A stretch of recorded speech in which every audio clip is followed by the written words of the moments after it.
Shalom and welcome to ScriptBits, where we talk about topics we face in our everyday life and compare them to what the Bible has to say. And today, we're kicking it back to those elementary school days and reminding you that sharing is caring. Of course, there's a lot more to it than just sharing your toy in the playground, and if you're still having trouble with that, then this video might not be the one to install the morals your third grade teacher tried to teach you way back when. Nonetheless, let's break it down starting off with the basics. In Hebrews 13:16 it reads, "And do not forget to do good and to share with others, for with such sacrifices Yahweh is pleased." It should be an obvious thing to give to others, especially when you've been blessed with so much. However, considering our culture today, it has become a bit more difficult.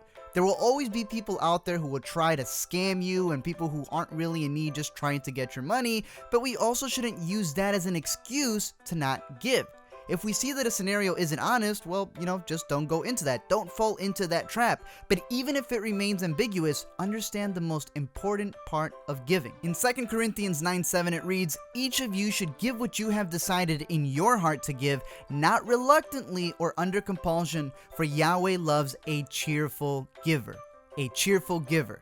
That statement is the most important. Sure, finding the will to give may be an obstacle to some, but embodying the spirit of joy with giving is what it's truly about. Of course, we have all heard this before. Give and be cheerful. Cool beans, we get it. The hard part obviously comes in with actually doing it, so let's just break from the mold a little bit and get into more of the other aspects of sharing. When we realize that sharing extends beyond just material things, and that includes time. See, giving your time to talk to people, to help people, to accompany people, and even guide others is one of the strongest things we can do for each other. James 1:27 even says, "Religion that Yahweh our Father accepts as pure and faultless is this, to look after orphans and widows in their distress and to keep oneself from being polluted by the world." We underestimate the power of company in today's world. As we build upon this dog-eat-dog mentality, we begin to diminish the interaction with our fellow man.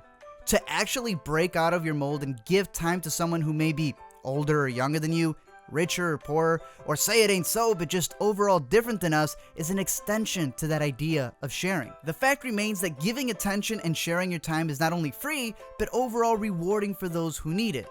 But now comes the big one: sharing the truth that you have been given. The Bible says to make disciples of all nations, yet we may have not even shared our beliefs with our neighbor. If we believe that the values that are taught in the Bible are so important, then wouldn't you want to share them with the world? Of course, you don't want to go out there and force it upon people. Nobody wants that. If someone just wants someone to talk to, then just be that shoulder that they can cry on. But don't be that person who digs 6 feet under just to hide the morals they claim they stand behind. No. Treat it like a light and let that light shine on. Galatians 6:1 also adds to it by saying, "Brothers, if anyone is caught in any transgression, you who are spiritual should restore him in a spirit of gentleness."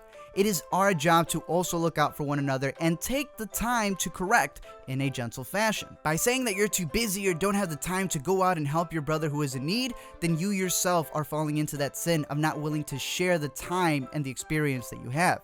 Overall, sharing goes beyond the material things that we have been taught, but should all be done with a cheerful heart.